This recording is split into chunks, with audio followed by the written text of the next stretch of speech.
शीतल बाबू ये कल ही है मार्केट में। हाँ ये अच्छा है काका, ये दे दो। ठीक है, हाँ काका ये अच्छा, आप ये दे दो। इसका सारा का हिसाब कर दूं? हाँ काका ये सबका टोटल कर।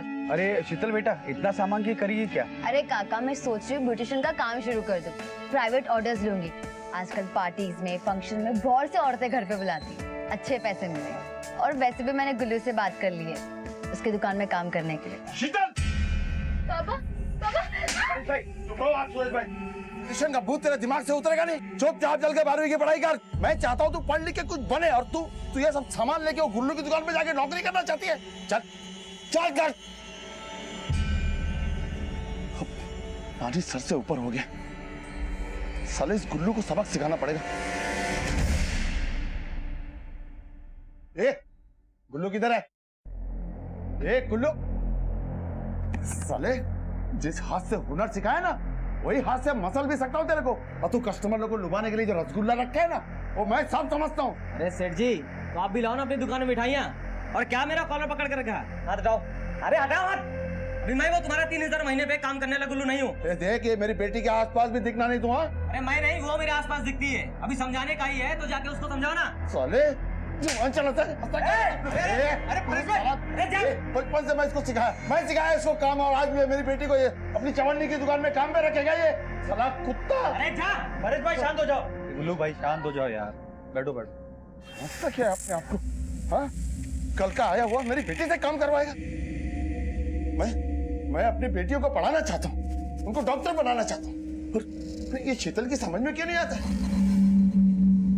ये लड़की लोग का धंधा है क्या? केम छो परेश भाई? मजा आओ। अरे ऐसे कितने दिन दुकान खाली रखोगे? सीखो अपने चेले से। अरे लड़कियां लाओ, लड़कियां दुकान पर काम कराने। हम भी आएंगे और लाइन भी लग जाएगी दुकान के आगे। मेरे को सिखाता है धंधा, चप्पल है क्या?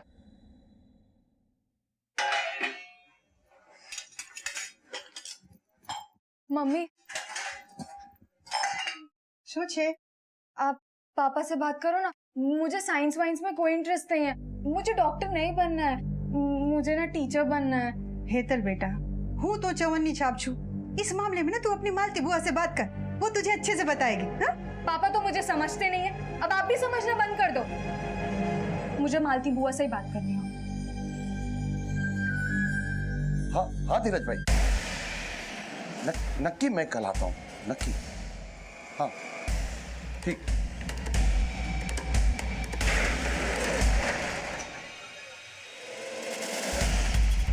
खून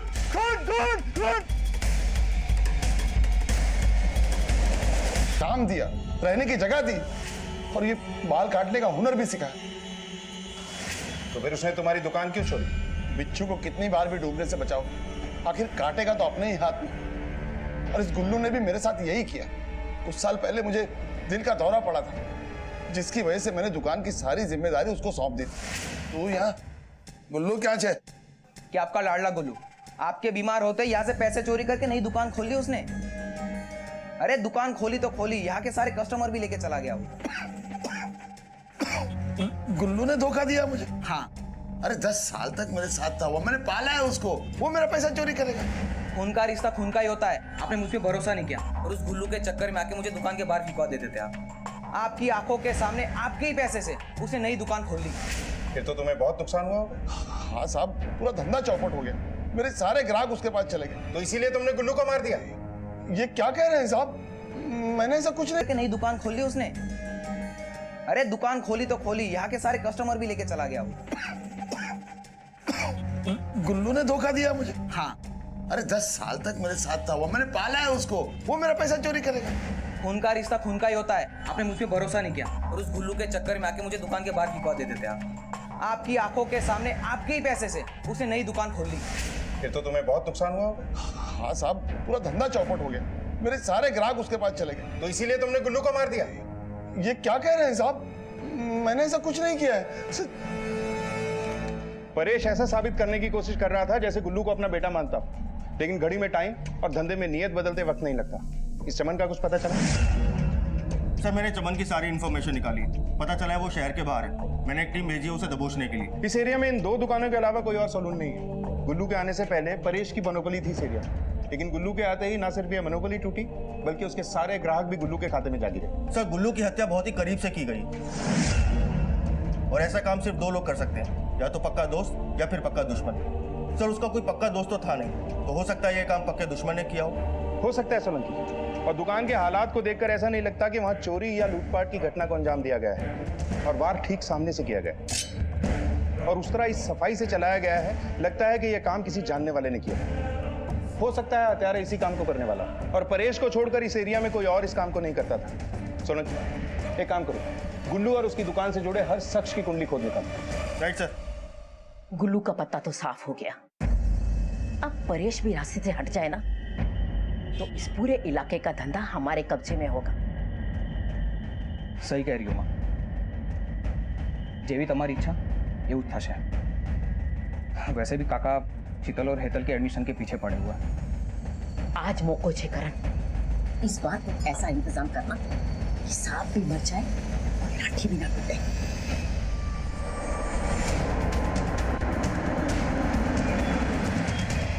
परेश क्या है? वो तो घर पे नहीं, सूरत गए। शो अच्छे, परेश का फोन स्विच ऑफ जा रहा है। कहीं ऐसा तो नहीं कि गुल्लू का मर्डर करके वो फरार हो गया? क्या बात कर रहे हैं सर? मम्मी आप बताओ ना, पापा किसी को मार नहीं सकते। हाँ सर, वो सूरत गए हैं कॉलेज में हमारा एडमिशन करवाने। परेश जैसे ही आए उससे कहना थाने में आकर हमसे मिले। ये गुल्लू की दुकान खुले कितना वक्त हुआ? यही कुछ 8-9 महीने हुआ सर। अब तक तो काफी लोग गुल्लू की दुकान पे काम कर चुके होंगे। वैसे तो कई लड़के थे, गुल्लू ने उनको शहर से लेके आया था, लेकिन कुछ अच्छी कमाई हुई नहीं तो फिर गुल्लू ने लड़कियों को रखना शुरू कर दिया। वैसे नंदू ने गुल्लू की काफ़ी मदद की थी दुकान खोलने में। वैसे तो वो नंदू परेश का दोस्त था, लेकिन पता नहीं क्यों उसने परेश के खिलाफ दुकान खोलने में गुल्लू की बहुत मदद की थी। अच्छा इनके नाम और नंबर दे सकते हैं? पड़ोसी हो ना तुम परेश की दुकान के। हाँ। गुल्लू की मदद तुमने ही करी थी उसकी नई दुकान खोलने में? जी। अपने दोस्त की दुकान के सामने एक नया कॉम्पिटिटर खड़ा कर दिया। अब वो नए विचार का लड़का था, कुछ नया करना चाहता था और उसने किया। अब परेश और करण तो दिन भर दुकान में झगड़ते रहते थे। करण है वो परेश की दुकान हड़पने के चक्कर में था, और साहब एक दिन करण ने मेरे सामने बहुत दुकान मारी है, समझो तू। करण भाई क्या कर रहे हो? मेरी दुकान हटाने की कोशिश कर रहा है तू, सपने देख रहा है तू। आज मैं तुझे तेरी औकात दिखाता हूं। अरे करण, करण छोड़ो सर, करण छोड़। गुल्लू तुम जाओ। मारी मुका क्या? और उस दिन अगर मैं बीच में नहीं आया था तो करण गुल्लू को मार ही देता। गुल्लू से क्या दुश्मनी थी तेरी? तुझे क्या लगा तू हमसे छुपाएगा और हमें पता नहीं चलेगा? सर मैंने कुछ नहीं किया सर। झूठ बोलता है? देख सच सच बता दे, वरना जो तरीका हम अपनाएंगे ना तो उससे बर्दाश्त नहीं होगा। तब आपको किसी ने गलत इंफॉर्मेशन दी है सर। मेरे गुल्लू के साथ कोई दुश्मनी नहीं है सर। हाँ 1-2 बार थोड़ी सी अनबन हुई थी सर। तू परेश की दुकान हथियाना चाहता था ना? जब गुल्लू तेरे रास्ते का कांटा बना तो तूने गुल्लू को मार के अपना रास्ता ही साफ कर दिया। कहीं ये तुम चाचा भतीजा का खेल तो नहीं है सर? सर वो दुकान में मेरी बराबरी का हिस्सा है सर, इसलिए मैं जाता था वहां पर सर। लेकिन वो गुल्लू काका की चमचागिरी करते हुए मुझसे उलझ जाता था सर, और मुझे दुकान के बाहर फिकवा देता था सर। इसलिए जब काका बीमार हुए तो मैंने गुल्लू को बाहर निकलवा दिया सर। इसलिए गुल्लू के खिलाफ काका के कान भरने शुरू कर दिए सर मैंने। और वो गुल्लू लेडी हेयर स्टाइल्स का नया तरीका मार्केट में लाया हुआ था सर, जिस एरिया के सारे लोग उसके पास ही जाने लगे। और वो काका की बेटी शीतल को भी ये काम सिखाने लग गया था सर, इसलिए काका उस पर भड़के हुए थे सर। काका को तो बहुत सवार था अपनी बेटियों को पढ़ाने का सर। वो मालती बुआ की तरह दोनों बेटियों को बनाना चाहते थे सर। इसके फिंगरप्रिंट्स लो और लैब भेजो। और सुनो, बताए बिना शहर से बाहर जाने की कोशिश मत करना।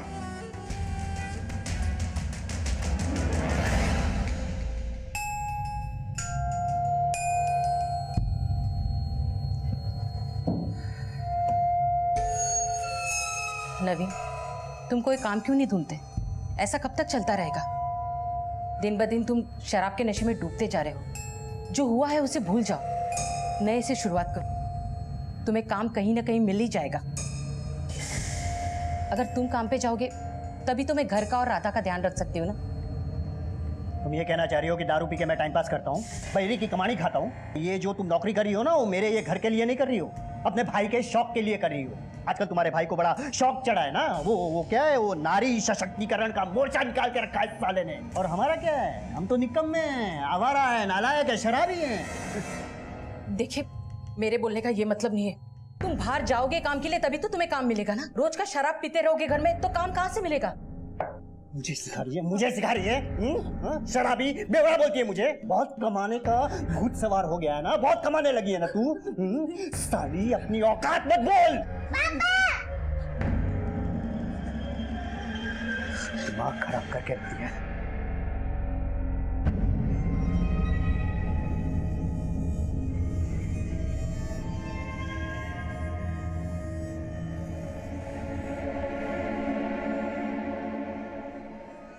अभी ना जो होना था वो हो गया। अभी हमारे पास ज्यादा वक्त नहीं है, जल्दी से जल्दी हमें कुछ करना होगा। किसी भी वक्त किसी की भी नजर हम पे पड़ सकती है। तुम ठीक कह रही हो शीतल, प्लान बी नो समय આવી ગયો છે। जैसे और जितना घर से समेट सकती हो समेट लो, बाकी का इंतजाम मैं करता हूँ। अब हमें यहाँ से निकल जाना चाहिए।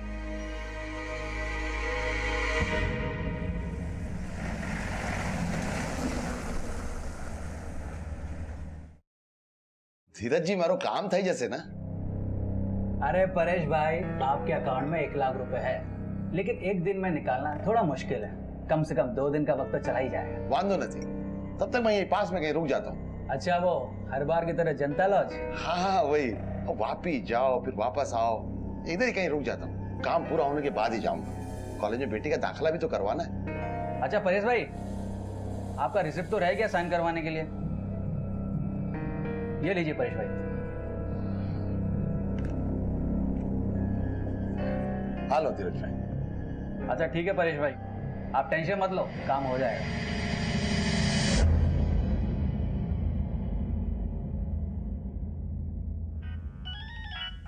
हेतल, बेटा देख तो किसका फोन है। हेलो हेलो बेटा। अरे खुशखबरी छे। पापा, वो चिट फंड में 1 लाख रुपया जमा हो गया है। अब तेरा विवेकानंद कॉलेज में साइंस में दाखिला पक्का, और शीतल का भी, और तुम दोनों के हॉस्टल में रहने का भी बंदोबस्त कर रहा हूँ। पर पापा हो कहाँ? वो मेरा फोन कहीं गुम गया है, तो नहीं लगे तो चिंता मत करना। मैं यहाँ जनता लॉज में हूँ। हाँ हेलो हेलो हेलो। क्या हुआ? क्या कहा पापा ने? मम्मी पापा बोल रहे थे कि 1 लाख का इंतजाम हो गया है चिट फंड से, और उसी पैसों से मेरी और दीदी का एडमिशन पक्का हो जाएगा। अरे क्या हुआ तुझे? माँ, पापा मेरी बात क्यों नहीं सुनते? मैंने पापा को 10 बार समझाया, मैं पढ़ना नहीं चाहती, वो क्यों नहीं समझते? मैं अपनी जिंदगी अपनी मर्जी से जीना चाहती हूँ, लेकिन आज तो उन्होंने हद कर दी। इस घर की बड़ी बेटी मैं हूँ, मेरे भी कुछ सपने, पर पापा सारा पैसा पढ़ाई में खर्चा करना चाहते। ठीक है, करने तो उनको उनकी मर्जी, मैं भी उन्हीं की बेटी हूँ, मैं भी वही करूँगी जो मुझे ठीक लगेगा। शीतल, सर ये रही फिंगरप्रिंट्स रिपोर्ट।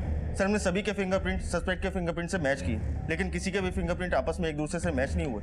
सर कहीं ऐसा तो नहीं कि मर्डर करने वाला कोई बाहर का हो, जो गुल्लू को अच्छे तरीके से जानता हो और उसकी दुकान का सामान आराम से इस्तेमाल कर सकता हो, या फिर गुल्लू की दुकान का कोई पुराना वर्कर, या फिर चमन। अरे इस्तेमाल किए हुए ब्लेड से मेरे को दाढ़ी बनाई है, तरह तरह की बीमारी हो गई मुझे। अरे एड्स हो गया मुझे। सोलंकी, गुल्लू की दुकान पे अब तक जितने भी वर्कर्स ने काम किया है सबको क्रॉस चेक करो, और इसके अलावा परेश, करण और उसकी माँ, इन तीनों को नजरअंदाज नहीं किया जा सकता। हो सकता है इन लोगों ने ये काम खुद ना करके किसी और से करवाया। सर इन सभी के कॉल रिकॉर्ड क्रॉस चेक किए जा रहे हैं। अगर किसी ने सुपारी दी है तो हत्यारे से फोन पे बातें भी की गई है।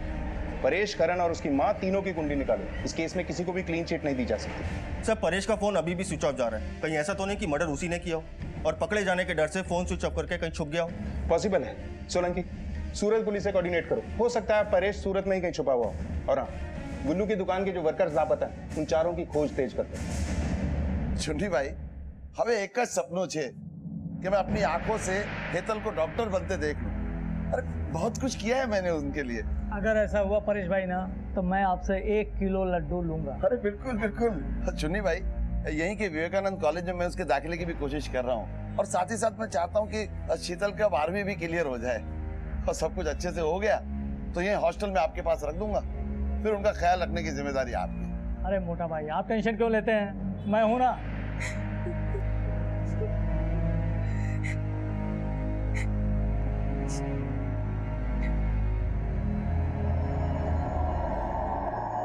बूढ़ा भाई आ जाएंगे, तुम परेशान मत हो, हम ये सब कर लेते हैं।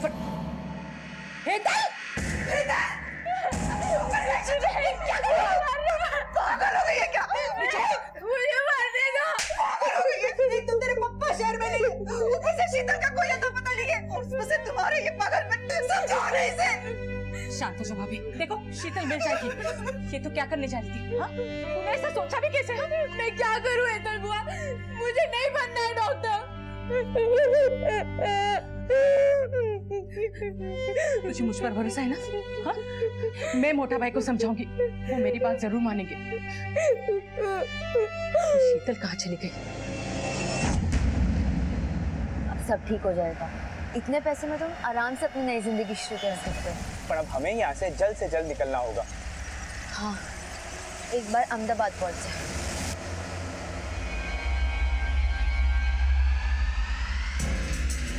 जी सर, मैं बहुत जल्द आपको रिपोर्ट करता हूँ। जय हिंद सर। सर गुल्लू की दुकान पे काम करने वाले तीनों लोगों से मैंने पूछताछ की। तीनों लोग अलग अलग जगह काम करते हैं। सर जिस दिन गुल्लू का मर्डर हुआ उस दिन भी ये तीनों अपने अपने काम पर ही थे। और चौथा? सर चौथे का नाम है शेखर। सर उसकी कोई फोटो तो नहीं मिली, लेकिन हमने उसका स्केच बनवाया। सर गुल्लू ने इसे काम से निकाल दिया था और 1-2 बार झगड़ा भी हुआ था। उसके बाद से इसका कोई पता नहीं। इसका कोई फोन नंबर? सर इसका फोन स्विच ऑफ जा रहा है। सर गुल्लू ने शेखर को काम से निकाल दिया था और शेखर को पैसों की जरूरत थी। कहीं ऐसा तो नहीं कि ये मर्डर पैसों की वजह से किया गया हो? सोलंकी, पैसों की जरूरत तो परेश को भी थी अपनी बेटियों की एडमिशन के लिए। कहीं ऐसा तो नहीं कि परेश ने शेखर का इस्तेमाल किया गुल्लू को अपने रास्ते से हटाने के लिए? सर परेश का फोन अभी भी स्विच ऑफ ही जा रहा है। हम सूरत पुलिस के रेगुलर टच में हैं, लेकिन परेश का अभी तक कोई पता नहीं। इस केस की 3 कड़ियां मिसिंग हैं, परेश, शेखर और चमन। इन तीनों के हाथ लगते ही मुजरिम के हाथ में हथकड़ी होगी। ले बेटा खाना रख दो। मैं मैरिज ब्यूरो जा रही हूँ। हाँ, तो दुकान पे चले जाना, संभाल के जा। करण बेटा, बेटा 2 दिन हो गए तेरे काका का कोई फोन नहीं आया। तू सूरत जाना, उनको ढूंढ के लाना बेटा। अरे काका, वो बच्चे थोड़ी है जो घूम जाएंगे, आ जाएंगे वो, टेंशन मत लो। और नहीं आया तो देखता हूँ मैं शाम तक। तू क्यों देखेगा? ठेका ले रखा है क्या सबका? परेश आए ना आए हमारी बला से। इतने सालों तक वो दुकान पे बैठा रहा, हमारे लिए क्या किया? हाँ, अभी इसका हक बनता है, ये बैठेगा दुकान पे। भाभी दुकान तो अपने घर की है, वो बैठे चाहे करण बैठे, क्या फर्क पड़ता है? अभी तो उनको ढूंढना जरूरी है ना। फर्क पड़ता है जमुना।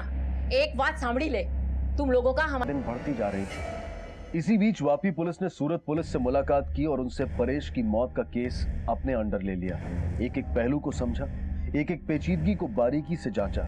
अब सूरत पुलिस इस केस को गुल्लू के मर्डर के साथ जोड़कर आगे की तहकीकात में लग गई।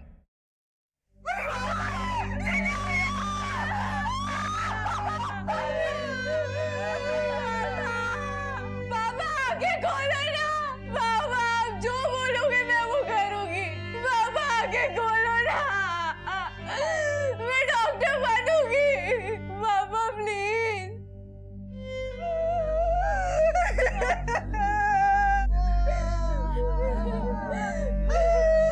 अरे जीते जीते कोई सुख चैन नहीं। ये क्या अनर्थ कर दिया भगवान ने? मैं नहीं छूऊंगी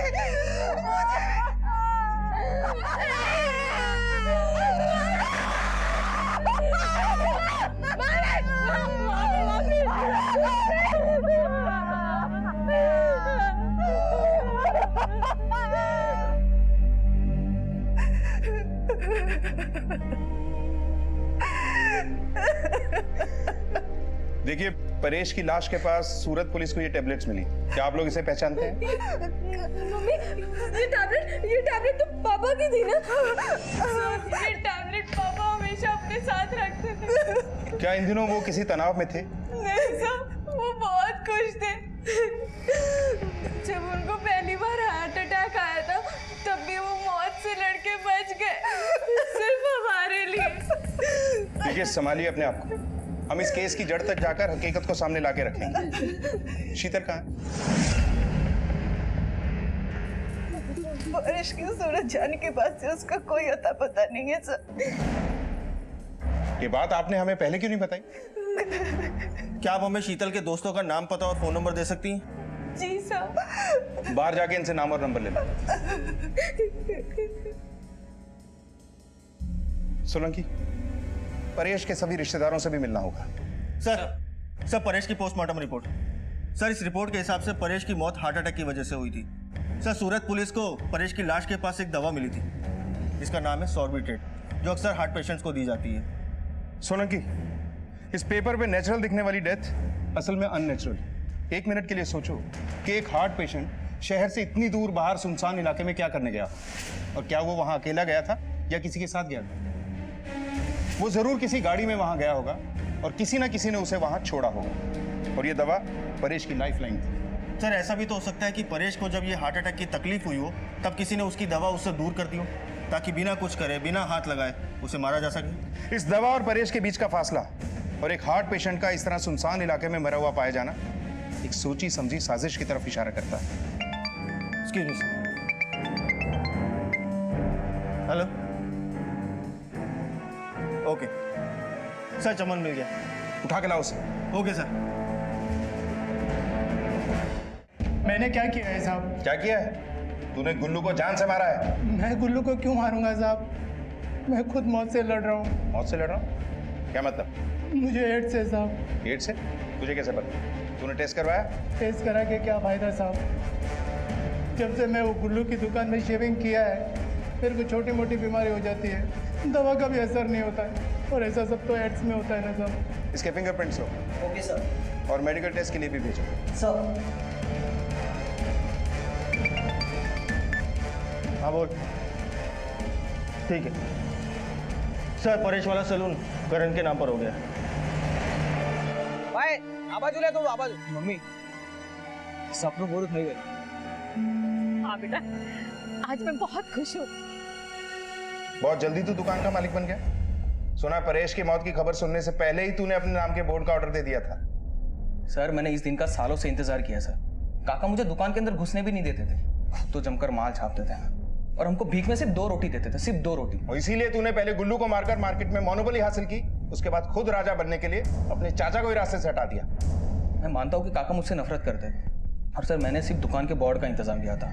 काका के खून में मेरा कोई हाथ नहीं सर। हाथ तो छोड़, अगर किसी भी खून में तेरी उंगली भी हुई ना तो उसी दुकान के नीचे 2 गज जमीन का इंतजाम कर लेना। मालती जी ये बताइए कि परेश की अपनी बेटियों के साथ कैसी बनती थी? परेश भाई की तो अपनी बेटियों के साथ बहुत अच्छी बनती थी। लेकिन शीतल 12th में फेल हुई थी, क्या परेश अपनी बच्चियों के ऊपर प्रेशर डालता था पढ़ाई का? ये बात सच है कि शीतल पढ़ना नहीं चाहती थी, उसको अपना खुद का पार्लर खोलना था, और हेतल को डॉक्टर नहीं बनना था।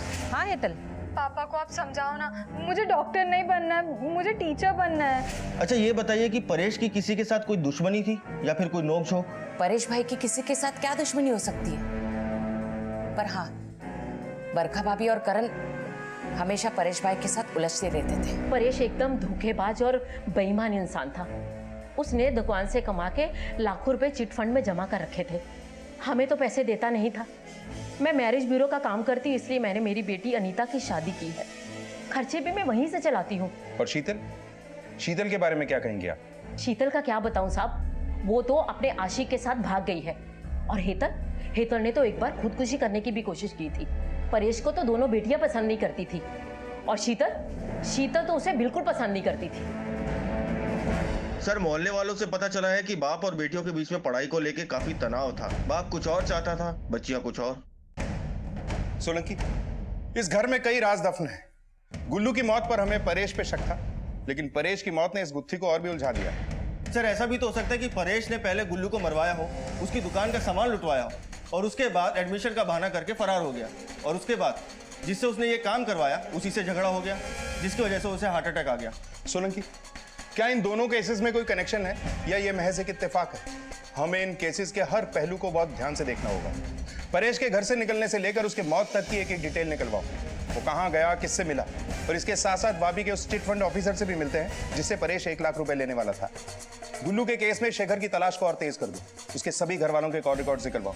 इस केस में जो भी है हमारे सामने है, लेकिन हमारी नजरों को धोखा दे रहा है। तुम सूरत जाओ और मैं वापी में रह के गुल्लू के मौत का सुराग ढूंढता हूँ। Okay sir. सर परेश भाई के अकाउंट में 1 लाख रुपए थे। हमें ऐसा लगा कि पैसे निकालने में टाइम लगेगा, लेकिन नए रूल की वजह से पैसे उसे दिन मिल गए, और सर मैंने सारे पैसे परेश भाई को दे दिए थे। उस दिन परेश यहाँ से पैसे लेकर कितने बजे निकला था? सर करीब 2 या 2:30 के आसपास। सर ये देखिए उस दिन का रिसिप्ट, ये हमारा चिट फंड का रिसिप्ट, और ये बैंक रिसिप्ट। ठीक है, ये रसीद मैं अपने साथ ले जाता हूँ। जी सर। अच्छा, परेश उस दिन सूरत में कहाँ रुका था, आपको कुछ पता है? जी सर, जनता लॉज। सर गुल्लू के रहने का कोई ठिकाना नहीं था, वो यहीं इसी दुकान में रहता था और मैंने उसे कभी बैंक आते जाते भी नहीं देखा। हाँ, वो पैसे बहुत कमाता था, लेकिन रखता कहाँ था ये किसी को नहीं पता। हमें एक बार फिर से दुकान की तलाशी लेनी है। जी सर। तलाशी लो।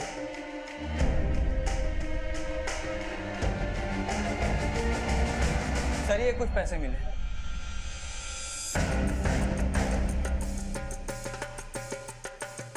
साहब, उस दिन परेश बहुत खुश था।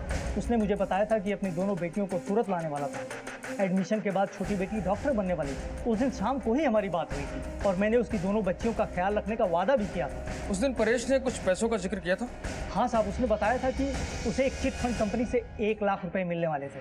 वो ऑफिस में गया था, लेकिन ऑफिसर ने उसको बोला कि पैसे निकालने में 2 दिन का टाइम लगेगा। आज सुबह मैंने कंपनी के ट्रांजैक्शन रिकॉर्ड्स निकलवा लिए थे। ये देखिए, ये है चिट फंड कंपनी के ट्रांजैक्शन रिकॉर्ड्स। इस रिकॉर्ड के हिसाब से धीरज ने 18 तारीख को दोपहर करीब 1:30 बजे बैंक से 1 लाख रुपए निकाले।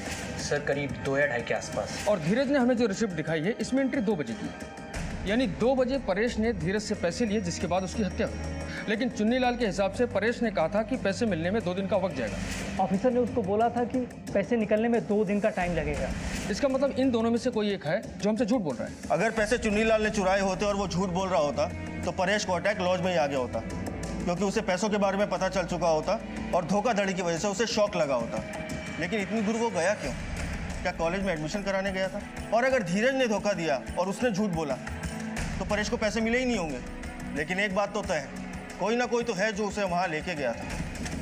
मोटा भाई, कितना टाइम लगेगा पैकिंग में? बस रेडी है सर, ले लीजिए। बड़ा महंगा टीवी लेके जा रहे हो? वो लेटेस्ट वाला है क्या? सर, अब इसी टीवी पर तेरे नाम की जेल में ब्रेकिंग न्यूज आएगी।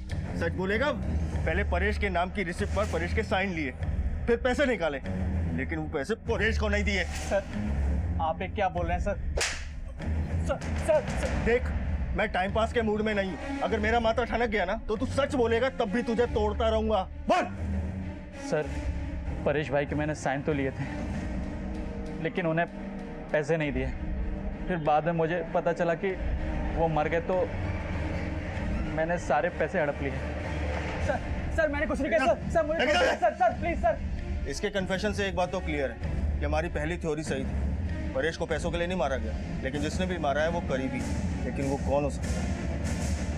परेश की मौत एक कत्ल की तरफ साफ इशारा कर रही थी। एक जिम्मेदार बाप और एक परिवार के बड़े सदस्य की हुई हत्या ने पूरे घर को हिलाकर रख दिया था। लेकिन सवाल अब भी यही था कि क्या गुल्लू और परेश की हत्या एक दूसरे से जुड़ी हुई थी? सर, ये दोनों अभिनव और शीतल के म्यूचुअल फ्रेंड्स हैं। देखो, तुम दोनों अभिनव और शीतल के दोस्त हो।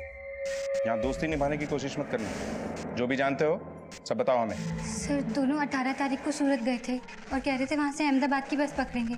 उससे ज़्यादा हमें कुछ नहीं पता सर। परेश की मौत के बारे में तुम लोगों ने उसे खबर दी? नहीं सर, खबर तो नहीं दी है, लेकिन सर अभी उन लोग ने अपना फ़ोन बंद रखा हुआ है। ज़रूरत पड़ने पर वो लोग पीसीओ से फ़ोन करेंगे। हमें उन दोनों का नंबर चाहिए, और वो नंबर भी जिस नंबर से उन्होंने तुम्हें कांटेक्ट किया था। और हाँ, इस बार अगर वो तुम लोगों से कांटेक्ट करें तो हमें इन्फॉर्म करना। जी सर। हेलो शीतल। हाँ, यहाँ पुलिस स्टेशन बुलाया था। तुम दोनों के बारे में पूछ रहे थे। कहते तुमसे बात हुई तो तुम्हें पुलिस स्टेशन आने को कह दूं। उन लोगों को बाद में बताना, पहले मुझे बताओ, कहाँ है दोनों? तुम दोनों के पास सिर्फ और सिर्फ एक ऑप्शन है, सच बोल दो। बोलो। गुल्लू हमारी मदद करने वाला था। उसने हमारी शादी में पैसे देने का वादा भी किया था। वैसे अचानक से किसी ने उसे मार दिया। सर, अब बहुत डर गए थे सर। लेकिन तुम लोग सूरत क्यों गए थे? सर, हम दोनों को अपना काम शुरू करना था और पैसे थोड़े कम पड़ गए थे, इसलिए सर मैंने सूरत में अपने दोस्त को फ़ोन किया मदद मांगने के लिए। सूरत में पैसा माटे की हो तो कि परेश को मार के उसके 1 लाख रुपए बचाने के लिए? नहीं सर, मैं अपने पापा से बहुत प्यार करती, तो मैं ऐसा क्यों करूँगी? हमें तो पापा की मौत की खबर अपने दोस्तों से मिली थी। हमें कोई पकड़ ना सके, इसलिए हमने अपना फोन बंद कर दिया। सर हमारा यकीन कीजिए, पापा या गुल्लू की मौत से कोई वास्ता नहीं है सर। हाँ सर। अभी तो तुम लोगों को छोड़ रहा हूँ, लेकिन ध्यान रहे तुम लोगों के ऊपर 24 घंटे हमारी नजर रहेगी। तोता उड़ने की तैयारी में। तो उस तोते के लिए पिंजरा भी तैयार है, तू खाली अड्डा बोल।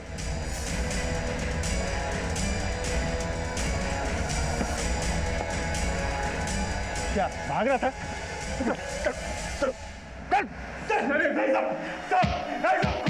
रुको रुको। साहब गुल्लू को मैंने ही मारा है साहब। जब गुल्लू नया दुकान डालने गए तो उसकी सबसे ज्यादा मदद मैंने की थी साहब। लेकिन साहब थोड़े टाइम के बाद शीतल की वजह से उसके दिमाग में अतरंगी आइडिया आने लगा साहब। उसने दुकान में लड़कियों को रखने लगा और मुझे भी निकाल दिया साहब। यहाँ तक कि मेरे मेहनत की कमाई भी उसने नहीं दी साहब। उस दिन मैं अपने पैसे वसूलने के लिए वहाँ गया। देख गुल्लू, मेरे 3,500 रुपए निकल रहे। तू मुझे मेरे पैसे दे दे, उसके बाद मैं अपने गांव चले जाऊंगा।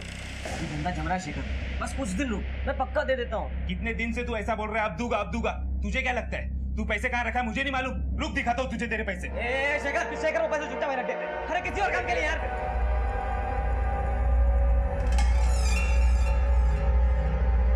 गुल्लू का केस तो सुलझ गया, अब इस केस की आखिरी कड़ी बची है परेश की मौत की गुत्थी। आखिर परेश को किसने मारा होगा? सर बरखा, मालती और शीतल के कॉल रिकॉर्ड्स आ गए। कॉल रिकॉर्ड के हिसाब से परेश का जब मर्डर हुआ इन तीनों का फोन उसी एरिया में एक्टिव था। बुलाओ तीनों को थाने। हाँ मैं सूरत गई थी, लेकिन इसमें कौन सी नई बात है। मैं तो हफ्ते 10 दिन में सूरत जाती रहती हूँ मैरिज ब्यूरो के काम से, लेकिन मैं परेश को नहीं मिली। मुझे तो उस दिन पता भी नहीं था कि परेश सूरत में है। तुम सूरत जिनसे मिलने गई थी, हमें उनकी डिटेल्स चाहिए। जी साहब। सर हम दोनों सूरत से अभिनव के दोस्त से पैसे लेके निकले थे। हमने सोचा कि अगर शहर के एसटी स्टैंड से बस पकड़ेंगे तो किसी की भी नजरों में आ सकते हैं, इसलिए हमने वहां से शेयर रिक्शा ली और आगे बढ़े और फिर बीच रास्ते में ही रुक गए। फिर हमने वहां से प्राइवेट बस की और फिर आगे गए और हमने वहीं पे फिर अपना फोन बंद कर दिया। मैं जिस कंपनी में काम करती हूँ उस कंपनी ने मुझे काम के लिए सूरत भेजा था। मैं वहाँ परेश भाई को नहीं मिली, मुझे तो पता भी नहीं था कि वो वहाँ है। सुनो सर, हो सकता है ये लोग सच बोल रहे हैं। अब हमारे पास बस एक ही रास्ता है। जिस एरिया में सूरत पुलिस को परेश की लाश मिली थी, उस एरिया के ऑटो ड्राइवर्स, टैक्सी ड्राइवर्स और बस ड्राइवर्स को परेश के घर वालों की तस्वीरें दिखाकर पूछताछ शुरू करो। Okay sir.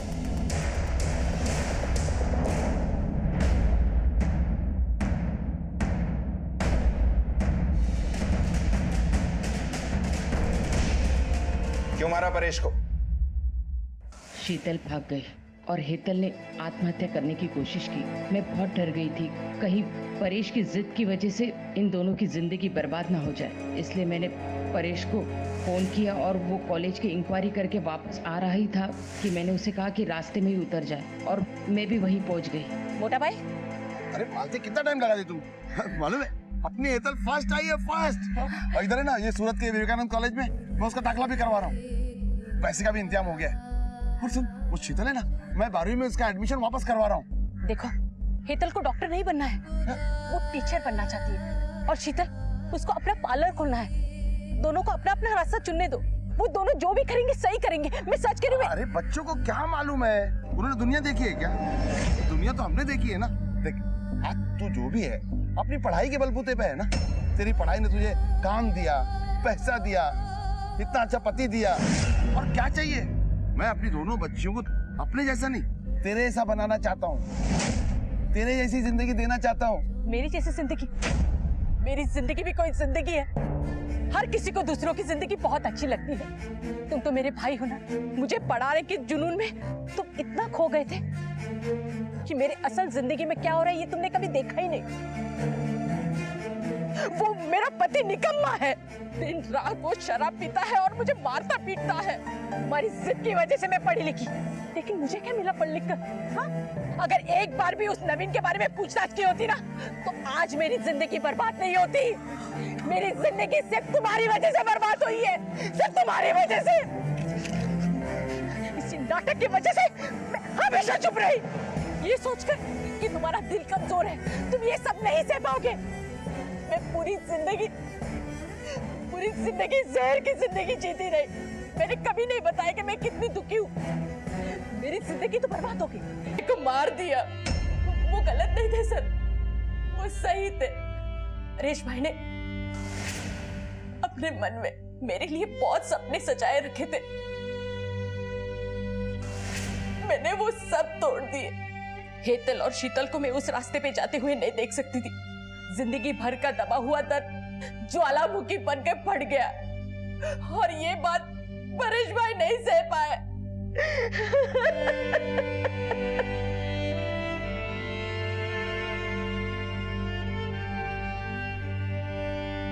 परेश शुरू से ही चाहता था कि उसकी बेटियां पढ़ लिख कर अपने पैरों पर खड़ी हों, लेकिन दूसरों पर अपनी सोच को जबरदस्ती थोपना किस हद तक सही है? ऐसा बिल्कुल नहीं है कि हर किसी की क्षमता, हर किसी के गुण एक जैसे हों।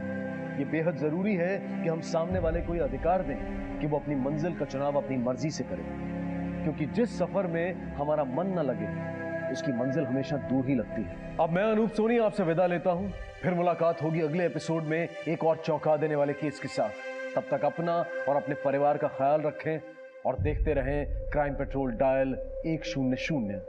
सबक एक को सीख हम सबको। जय हिंद।